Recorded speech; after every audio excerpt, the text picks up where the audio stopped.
पिछले जन्म में गांव की उस ब्यूटी ने मुझे रिजर्वर से सेव किया था, पर मैंने बदले में उसे सिर्फ टॉर्चर दिया।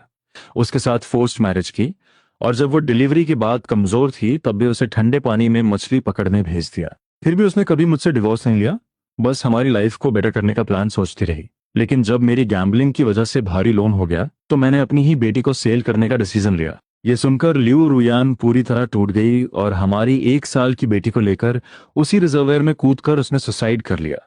उसके मरने के बाद मुझे रियलिटी का शॉक लगा। अपने गुनाह कम करने के लिए बिलियनर बनने के बाद भी मैंने हर लड़की को रिजेक्ट कर दिया और अपना सारा पैसा और पावर बस टाइम मशीन की रिसर्च में लगा दिया, ताकि ताकि मैं पास्ट में वापस जाकर अपने उस मासूम सी लियो रुयान को सेव कर सकूं। शायद भगवान को भी मुझ पर तरस आ गया।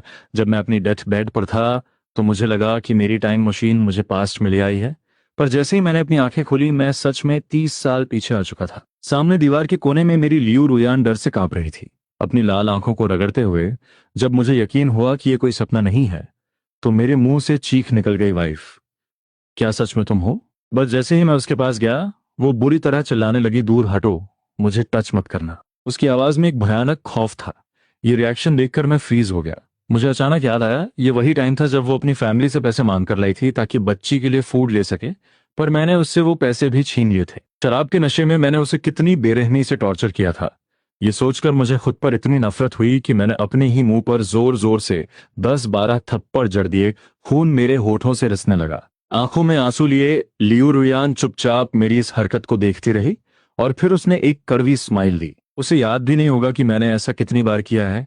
हर बार शराब का नशा उतरने के बाद मैं ऐसे ही घुटनों पर बैठकर ड्रामा करता था, माफी मांगता था, पर कभी नहीं बदला। वो मेरे हर टॉर्चर को बर्दाश्त कर सकती थी, लेकिन अपनी बच्ची को भूख से तड़पते हुए देखना उसके बर्दाश्त के बाहर था। तभी हमारी बच्ची के जोर जोर से रोने की आवाज ने मेरे ख्यालों का सिस्टम ब्रेक कर दिया। अब मैं बस खड़ा होकर देख नहीं सकता था। मैंने जल्दी से जमीन से अपने कपड़े उठाए और रोती हुई लियू रियान को शांत करते हुए कहा, रियान, तुम बस वेट करो, मैं अभी बच्ची के लिए कुछ खाने को लेकर आता हूँ। ये कहकर मैं गांव की उस इकलौती शॉप की तरफ दौड़ पड़ा। इस जवान बॉडी की एनर्जी इतनी हाई थी कि मैं बिना सांस फूले वहां पहुंच गया। शॉप के ओनर बूढ़े हुआंग ने मुझे देखते ही अपने पीले दांत दिखाते हुए पूछा, क्यों, फिर से शराब चाहिए? रेगुलर वाली या कोई और? पिछले जन्म में मेरे पास करोड़ों की वेल्थ थी। मैं चाहूं तो पूरी की पूरी बेबी फूड फैक्ट्री खरीद सकता था, पर इस मोमेंट में मेरी जेब में एक सिक्का तक नहीं था। शर्मिंदगी से नजरें झुकाते हुए मैंने कहा, हुआंग अंकल, मुझे बच्ची के लिए थोड़ा मील पाउडर चाहिए। आप मेरी बात का रेस्ट करें, मैं कल तक सारे पैसे क्लियर कर दूंगा। मेरी बात सुनकर उनकी आंखें फटी की फटी रह गई। एक गहरी सांस लेते हुए वो बड़बड़ाए, क्या किस्मत है बेचारी की, लिू रियान इस पूरे इलाके की सबसे ब्यूटीफुल और स्मार्ट लड़की थी, और इसने इस लूजर से शादी कर ली। खुद तो प्रॉब्लम में है ही, अब बेचारी बच्ची भी सफर कर रही है। वांग अंकल ने बिना कुछ कहे मुझे मील पाउडर का पैकेट दे दिया। मैंने उन्हें थैंक्स बोला और फुल स्पीड में घर की तरफ दौड़ पड़ा। जैसे ही मैं कोर्टयार्ड में पहुंचा बच्ची के रोने की आवाज मेरे कानों में गूंजने लगी। मैं तेजी से कमरे में गया और भारी आवाज में बोला, वाइफ, देखो मैं बच्ची के लिए मील पाउडर ले आया। मेरी आवाज सुनते ही लियू रियान ने ऊपर देखा। मेरे हाथ में पैकेट देखकर वो अचानक से डिफेंस मोड में आ गई। उसने बच्ची को कसकर गले से लगा लिया। उसका पीला पड़ा चेहरा किसी गहरे खौफ से भर गया था। मैं तुम्हें वार्निंग दे रही हूँ, मेरी बच्ची को सेल करने की कोशिश मत करना, वरना मैं तुम्हारे साथ अपनी जान भी दे दूंगी। उसकी आवाज में एक भयानक पेन और डेस्परेशन था। मैं वहीं शॉक में फ्रीज हो गया। अचानक मेरे माइंड में एक फ्लैशबैक आया। मुझे याद आया कि पिछले जन्म में इसी टाइम मैंने अपनी बच्ची को एक कपल को सेल करने का प्लान बनाया था, ताकि मुझे शराब के लिए पैसे मिल सके। मैं सच में एक मॉन्स्टर था। मेरा दिल अंदर तक टूट गया था। मैंने झुककर वो मील पाउडर की थैली उस टूटी हुई टेबल पर रख दी। रोंदे हुए गले से मैंने कहा, रियान, मैं जानता हूं मैं एक लूजर था, एक जानवर था, पर मुझ पर ट्रस्ट करो, मैं अपनी बच्ची को कभी सेल नहीं करूंगा। कल सुबह ही मैं टाउन जाकर कोई काम ढूंढूंगा। उसकी आंखों में एक कंफ्यूजन था, पर उससे कहीं ज्यादा शक। आखिर मैं पहले भी ऐसी फेक प्रॉमिस कई बार कर चुका था। मैं बिना किसी और रिएक्शन के सीधा कोर्टयार्ड से बाहर निकल गया। अगर मेरी मेमोरी सही है तो पिछले जन्म में इसी जगह से मेरी वाइफ अपनी बच्ची को लेकर रिजर्वर की तरफ भागी थी। उसने अपने शरीर से भारी पत्थर बांध लिए थे ताकि बचने का कोई चांस ही ना रहे। ये सोचते ही मेरी पूरी बॉडी में एक सिहरन दौड़ गई। थैंक गॉड, अभी ज्यादा देर नहीं हुई है, मैं सब कुछ फिक्स कर सकता हूँ। बस मुझे जल्दी से पैसे कमाने होंगे और अपनी फैमिली को वो केयर देनी होगी डिजर्व करते हैं। पर फिलहाल घर का राशन पूरी तरह जीरो है। मुझे उनके लिए किसी तरह फ्रेश मीट का जुगाड़ करना ही होगा। ताकि रुयान और हमारी बच्ची की हेल्थ रिकवर हो सके।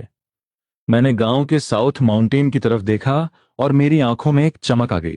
मुझे याद था कि उस पहाड़ पर बहुत सारे फेजेंट्स यानी जंगली मुर्गे मिलते हैं। पिछले जन्म में मैं इतना लेजी था कि भूख से मर जाना पसंद करता, पर हंटिंग के लिए नहीं जाता। लेकिन अब मुझे इस चांस का पूरा यूज करना था। फेजेंट का सूप औरतों और बच्चों की हेल्थ के लिए एक मैजिक पोशन की तरह काम करता है और बचे हुए मीट को मार्केट में सेल भी किया जा सकता है। माउंटेन पर पहुंचते ही मैंने अपने अंडरवियर से इलास्टिक निकाला, एक वाई शेप की लकड़ी तोड़ी और एक जुगाड़ू स्लिंग शॉट तैयार कर लिया। पिछले जन्म में रिच होने के बाद मुझे शूटिंग का काफी शौक था, तो मेरा एम एकदम परफेक्ट था। शुरू में थोड़ा टाइम लगा, पर जल्द ही मैं अपने फॉर्म में आ गया। कुछ ही घंटों की मेहनत के बाद मैंने कई छोटे बर्ड्स और एक बहुत बड़ा जंगली मुर्गा हंट कर लिया था। मैंने खुशी खुशी अपने सारे शिकार को एक साथ बांधा और घर लौटने की तैयारी करने लगा। पर तभी अगले ही पल मैंने नोटिस किया कि मेरी पीठ पर रखा सारा शिकार अचानक गायब हो गया। मेरे तो होश ही उड़ गए, ये क्या सिस्टम है। तभी मेरी नजर अपनी चेस्ट पर पड़ी, जहां रुयान का दिया हुआ लकी चार्म एक अजीब सी गोल्डन लाइट से ग्लो कर रहा था। ये वही चार्म था जो वो हमेशा अपने पास रखती थी, सुसाइड करने से ठीक पहले तक। मैंने कंफ्यूजन में उस चार्म को टच किया और अचानक मैं एक अजीब से मैजिकल स्पेस के अंदर था। कुछ देर की टेस्टिंग के बाद मुझे पूरा गेम समझ आ गया। ये एक सीक्रेट स्टोरेज स्पेस था। इस पावर के साथ तो फ्यूचर में पैसे कमाना एक बच्चों का खेल बन जाएगा। रुयन, बस थोड़ा सा वेट करो, मैं तुम्हें दुनिया की सारी लग्जरी और पावर दूंगा। घर लौटते समय मैंने देखा कि गांव के कई घरों में इलेक्ट्रिसिटी आ चुकी है, पर हमारा घर अभी भी एक पुराने ऑयल लैंप के सहारे था। यह देखकर मेरा गिल्ट और बढ़ गया। मैं सीधा घर के किचन में घुसा और अंधेरा होने से पहले ही मैंने जल्दी से उस शिकार को साफ किया और एक शानदार सूप तैयार कर लिया। कुछ ही देर बाद मैं एक बड़े बाउल में वो गर्मागर्म सूप लेकर मेन रूम में पहुंचा। मैंने आवाज दी, रियान आओ खाना खा लो, मैंने स्पेशल तुम्हारे लिए सूप बनाया है। 3 बार आवाज देने के बाद वो धीरे धीरे अपने कमरे से बाहर आई। टेबल पर रखे उस मीट सूप को देखकर वो रुक गई। वो पास नहीं आई, बस वहीं खड़ी होकर मुझे गहरी नफरत और शक की नजरों से घूरती रही। अपनी वाइफ को उन फटे पुराने पैच वाले कपड़ों में देखकर मेरा दिल फिर से दर्द से भर गया। इस मुश्किल टाइम में भी उसकी ब्यूटी एकदम अनमैच्ड थी और मुझ जैसे एक विलेन ने उसकी लाइफ पूरी तरह बर्बाद कर दी थी। मुझे अच्छी तरह पता था कि वो मेरे इस सडन चेंज पर इजीली ट्रस्ट नहीं करेगी। उसका ये डिफेंस मोड बिल्कुल नॉर्मल था। मुझे धीरे धीरे उसका ट्रस्ट वापस जीतना होगा। मुझे पता था कि अगर मैं वहीं खड़ा रहा तो वो उस खाने को टच भी नहीं करेगी। मैंने एक हल्की सी स्माइल दी और बोला, रुयान तुम आराम से खाओ, किचन में अभी और भी है, अगर कम पड़े तो मुझे बुला लेना। ये कहकर मैं सीधा मुड़ा और बाहर निकल गया। मेरे जाने के बाद ल्यू रुयान वहीं फ्रीज खड़ी रही। उस बाउल से उठती भाप को देखकर उसे लगा जैसे वो कोई सपना देख रही हो। क्या ये कोई लास्ट मील है?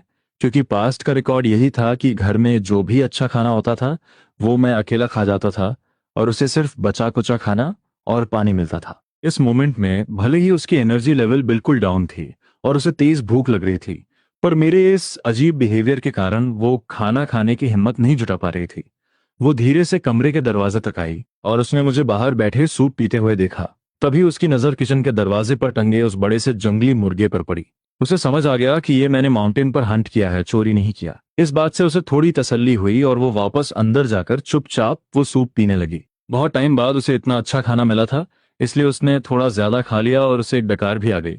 खाने के बाद जब मैं चुपचाप सारे बर्तन क्लीन करने लगा तो रुयान पूरी तरह ब्लैंक हो गई, क्योंकि मैंने लाइफ में कभी कोई डोमेस्टिक काम नहीं किया था। सारा काम खत्म करके मैंने एक बड़ा बर्तन पानी का बॉईल किया और उसे कमरे में लेकर गया। रुयान, इस गर्म पानी से खुद को थोड़ा क्लीन कर लो। इतना कहकर मैंने वो बर्तन नीचे रखा और बिना उसके रिएक्शन का वेट किए मुड़कर बाहर आ गया। दरवाजे पर बैठकर मैं आसमान की तरफ देखने लगा और अपने फ्यूचर का प्लान सेट करने लगा। मुझे पैसे कमाने का कोई सॉलिड सिस्टम ढूंढना ही होगा। सर्दियां बस शुरू होने ही वाली थीं और यहाँ का टेम्परेचर -20 डिग्री तक चला जाता है। अगर मैंने जल्द ही नए विंटर क्लोथ्स और ब्लैंकेट्स का अरेंजमेंट नहीं किया तो रुयान और मेरी बच्ची ठंड से जम जाएंगी। तभी मैंने नोटिस किया कि अंदर पानी की आवाज आनी बंद हो गई थी। मैं पानी चेंज करने के लिए जैसे ही कमरे में एंटर हुआ, मुझे अचानक सामने देखकर रुयान बुरी तरह डर गई। उसने हड़बड़ाहट में अपने कपड़े से खुद को कवर किया और पीछे हटते हुए चिल्लाई, पास मत आना। उसका ये पैनिक रिएक्शन देखकर मुझे खुद पर और ज्यादा गुस्सा आया। मैं समझ गया था कि उसके माइंड का ये ट्रॉमा इतनी जल्दी हील नहीं होगा। मुझे अपने एक्शन से ही उसे सेफ फील कराना होगा। मैंने सॉफ्ट टोन में कहा, वाइफ डरो मत, मैं बस ये यूज्ड पानी बाहर निकालने आया हूं। मैं तुम्हें टच भी नहीं करूंगा, प्लीज पीछे मत हटो, गिर जाओगी। मैं झुका और मैंने वो पानी का बर्तन उठाया और चुपचाप कमरे से बाहर आ गया। रुयन ने मेरी तरफ देखा तक नहीं और मेरे जाते ही जल्दी से अपने कपड़े पहन लिए। मैं वापस कोर्टयार्ड में आकर बैठ गया और अपना माइंड दौड़ाने लगा कि आखिर जल्दी से जल्दी अमीर कैसे बना जाए। तभी अचानक मुझे एक पास्ट मेमोरी ने हिट किया। पिछले जन्म में कुछ आउटसाइडर्स माउंटेन पर जाने के लिए गाइड ढूंढ रहे थे और उन्होंने मुझे हायर किया था। मुझे बस उन्हें रास्ता दिखाने के पैसे मिल रहे थे, इसलिए मैं खुशी खुशी उनके साथ चला गया था। वो लोग उस घने जंगल में कुछ अजीब से प्लांट्स और हर्ब्स कलेक्ट कर रहे थे। उस टाइम मुझे लगता था कि ये सिटी वाले पागल हैं जो घास फूस जमा कर रहे हैं, पर आज मुझे उन हर्ब्स की असली वैल्यू पता थी। बिना एक सेकंड वेस्ट किए मेरा एनर्जी लेवल एकदम हाई हो गया। मैंने एक टॉर्च रेडी की, अपने टूल्स उठाए और रात के उस डार्क और डेंजरस माउंटेन की तरफ निकल पड़ा। मेरी किस्मत सच में मेरे साथ थी। वो रेयर हर्ब्स कलेक्ट करने के साथ साथ मुझे वहां एक वाइल्ड सिवेट कैट यानी गोजली का नेस्ट भी मिल गया। मैंने तुरंत उनका शिकार किया, स्किन अलग की और सब कुछ अपने मैजिकल स्टोरेज स्पेस में डाल लिया। अगली सुबह होते ही मैं अपनी बास्केट्स लेकर सीधे टाउन के मार्केट में पहुंच गया। मैंने किसी की नजर बचाकर वो गोजली का मीट और स्किन अपने स्पेस से बाहर निकाला और एक बिजी स्पॉट पर सेल करने के लिए बैठ गया। वो आइटम इतना डिमांड में था कि कुछ ही देर में सारा मीट सेल हो गया। 12 रुपए पॉकेट में डालने के बाद मैं सीधा टाउन की सबसे बड़ी ओल्ड फार्मेसी में गया। जैसे ही मैंने रात में कलेक्ट किए हुए वो रेयर हर्ब्स काउंटर पे रखे, उन मोटे ग्लासेस वाले ओल्ड मैनेजर की आंखें फटी की फटी रह गईं। उसने सूरज की रोशनी में उन हर्ब्स की क्वालिटी को बहुत ध्यान से एनालाइज किया। और फिर एक कनिंग स्माइल के साथ उसने मुझे अपना ऑफर दिया। यंग मैन, मैं तुम्हें इसका ये प्राइस दे सकता हूँ। उसका ऑफर सुनते ही मेरे चेहरे के एक्सप्रेशंस डार्क हो गए।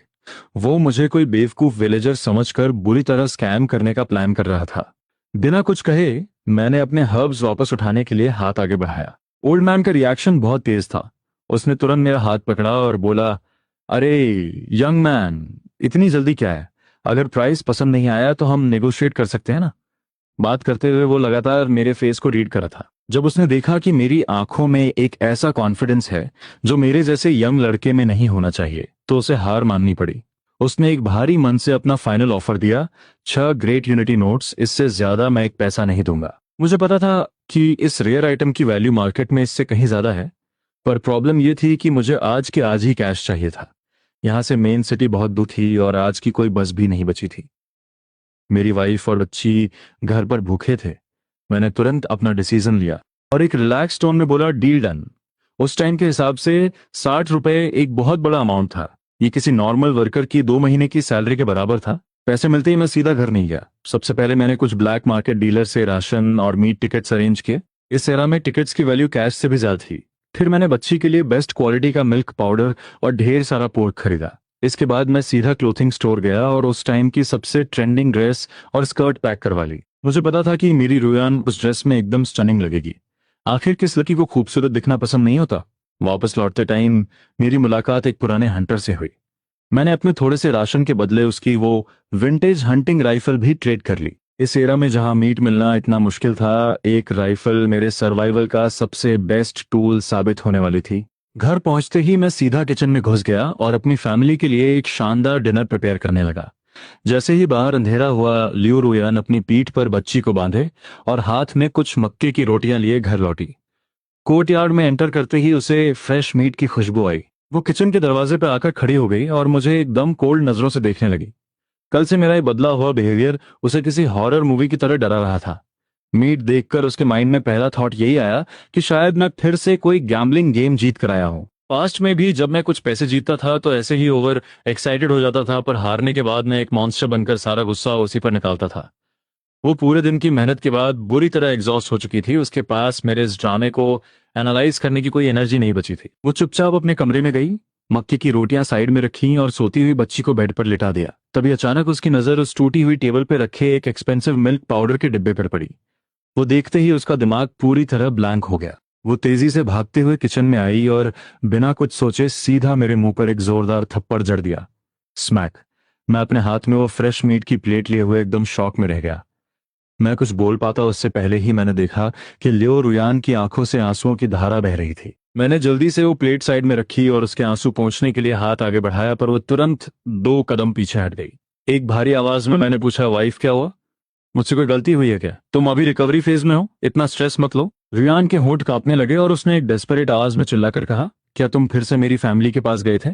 क्या तुमने मेरी माँ को डरा धमका कर ये पैसे लिए हैं? उसकी बात सुनते ही मुझे अपने पिछले जन्म का एक और डार्क इंसिडेंट याद आ गया, जब मैंने सच में ऐसा किया था। मुझे तुरंत समझ आ गया कि वो इतना पैनिक क्यों कर रही थी। मैंने तुरंत अपने हाथ हिलाते हुए कहा, नहीं रुयान, मैंने सच में ऐसा कुछ नहीं किया। पर उसे मेरी बातों पर 1% भी ट्रस्ट नहीं था। उसने रोते हुए कहा, झूठ मत बोलो। अगर तुमने ऐसा नहीं किया तो ये मिल्क पाउडर खरीदने के पैसे तुम्हारे पास कहाँ से आए? तुम्हें क्या लगता है मुझे इस पाउडर की वैल्यू नहीं पता? मैंने तुरंत जवाब दिया, ये पैसे मैंने खुद कमाए हैं। और उसे यकीन दिलाने के लिए मैंने हड़बड़ाहट में अपना हाथ अपने अंडरवियर की तरफ बढ़ाया जहां मैंने पैसे छुपा रखे थे। मेरी ये हरकत देखकर उसका गुस्सा और भी आउट ऑफ कंट्रोल हो गया। उसे लगा कि इस सीरियस मोमेंट में भी मेरे माइंड में कोई डर्टी थॉट चल रहा है। उसने एक और थप्पड़ मेरे चेहरे पर दे मारा। मुझे समझ नहीं आ रहा था कि मैं रोऊं या हंसूं। मैंने जल्दी से उसे एक्सप्लेन किया, वाइफ, मैं वो सब नहीं सोच रहा हूं, मैं बस तुम्हें अपने पैसे दिखा रहा हूं। ये कहते ही मैंने अपने अंडरवियर से वो 50 रुपए निकालकर सीधे उसके हाथ में रख दिए। उस भारी अमाउंट को देखते ही रुयान का पूरा सिस्टम हैंग हो गया। उसका सिर चकराने लगा और वो बैलेंस खोने लगी। मैंने उसे सपोर्ट करने के लिए हाथ बढ़ाया, पर उसने मुझे जोर से पीछे धकेल दिया। उसे अब भी लग रहा था कि मैंने ये पैसे कहीं से चोरी किए हैं। उसकी आंखों में वो बढ़ता हुआ खौफ देखकर मेरा हार्ट रेट एकदम तेज हो गया। मैंने पूरे डेस्परेशन के साथ उसे समझाना शुरू किया, वाइफ, मेरी बात सुनो। बीती रात मैं माउंटेन पे गया था, वहां मुझे कुछ रेयर शीहू हर्ब्स मिल गए। मैंने उन्हें टाउन ले जाकर सेल किया, जिससे मुझे टोटल 60 रुपए मिले। 10 रुपए का मैंने राशन और सामान ले लिया, और बाकी के ये 50 रुपए तुम्हारे सामने हैं। शीहू का नाम सुनते ही रुयान की आंखों में थोड़ा सा लॉजिक वापस आया। उसे पता था कि शीहू की मेडिकल वैल्यू बहुत हाई होती है, पर उसे ढूंढना ऑलमोस्ट इम्पॉसिबल था। क्या सच में इस बार इसकी किस्मत अच्छी थी? क्या मैंने बिना बात के इस पर शक किया? मेरी तरफ देखते हुए वो एक गहरे कंफ्यूजन में थी। उसका ट्रस्ट जीतने के लिए मैंने तुरंत अपना दायां हाथ उठाया और प्रॉमिस करते हुए कहा, मैं कसम खाता हूं रुयान, मैंने कोई क्राइम नहीं किया है। अगर मैं झूठ बोल रहा हूं तो भगवान मुझे अभी के अभी खत्म कर दे। मेरी आंखों में वो सच्चाई देखकर फाइनली उसने एक गहरी सांस ली। माहौल थोड़ा नॉर्मल होते ही मैंने एक हल्की स्माइल के साथ कहा, वाइफ, इन पैसों को अच्छे से छिपा कर रख लो। मैं बस अभी अपने बड़े भाई के घर थोड़ा फ्रेश मीट देकर आता हूँ। मुझे पता था कि मेरा मैजिकल स्पेस पैसों के लिए सबसे सेफ जगह थी, पर अपनी वाइफ के हाथ में अपनी सारी कमाई रखना एक रियल हस्बैंड की निशानी थी। मैंने वो प्लेट उठाई और अपने भाई के घर की तरफ निकल गया। रास्ते में मैंने हुआंग अंकल का सारा उधार भी क्लियर कर दिया। मेरे जाते ही रुयान ने तुरंत घर का दरवाजा लॉक किया। अपनी पूरी मैरिड लाइफ में उसने हमेशा मुझे पैसे छीनते हुए ही देखा था। ये लाइफ में पहली बार था जब मैंने खुद उसे इतनी बड़ी रकम ला कर दी थी। ये अमाउंट इतना बड़ा था कि अगर मैं कोई छोटा मोटा काम भी करूं तो भी हम 2-3 साल तक आराम से सरवाइव कर सकते थे। वो उस टूटे हुए कमरे में चारों तरफ देखने लगी और फाइनली उसने उस पैसे को 5 अलग अलग हिस्सों में डिवाइड करके घर के अलग अलग कोनों में सेफली हाइड कर दिया। इन सबको फिक्स करने के बाद जैसे ही मैंने बाहर से आते हुए एक भारी कदमों की आवाज सुनी, रुयन समझ गई थी कि मैं वापस आ गया हूं। उसने दरवाजा खोला और मुझे इग्नोर करते हुए सीधा किचन की तरफ गई ताकि सोने से पहले पैर धोने के लिए थोड़ा पानी ले सके। पर किचन में एंटर करते ही उसका सिस्टम फिर से हैंग हो गया। पानी का ड्रम आधे से ज्यादा फाइन वाइट फ्लोर मैदे से भरा था, ऑयल का जार फुल था और छत से 15 किलो का एक बड़ा सा पोर्क मीट का पीस लटक रहा था। 15 किलो मीट! कौन सा नॉर्मल इंसान इतना मीट एक साथ लाता है?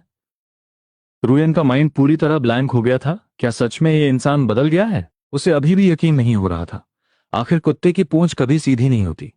अगली सुबह होते ही मैं फिर से माउंटेन की तरफ निकल पड़ा। मैं चाहता था कि सर्दी जब तक जमीन सॉफ्ट है मैं उन सारी जगहों को स्कैन कर लूं जहां मुझे शीहू हर्ब्स मिलने के चांस थे। अगर स्प्रिंग बसंत तक बात फैल गई कि मैं शीहू कलेक्ट करके पैसे कमा रहा हूं तो फिर मेरे लिए वहां से प्रॉफिट निकालना इम्पॉसिबल हो जाएगा। और मेरी किस्मत सच में कमल की थी। माउंटेन से नीचे उतरते टाइम मुझे एक बहुत ही रेयर और पुराना हीशो वू, एक कीमती चाइनीज हर्ब मिल गया। इसकी वैल्यू तो शीहू से भी कई गुना ज्यादा थी। घर लौटकर मैंने वो सारे हर्ब्स टेबल पर रख दिए।